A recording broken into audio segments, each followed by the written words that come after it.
শুধু তার চোখে যেন মিথ্যে খুঁজে পাই, তবু যেন সবটা বুঝে আলতো হেসে যায়।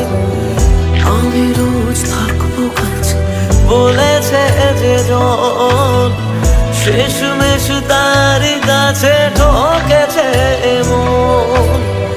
মরে গিয়ে বাঁচার মানে বুঝে গেছি প্রায়, যে থাকার সে তো বারণ শুনেও থেকে যায়।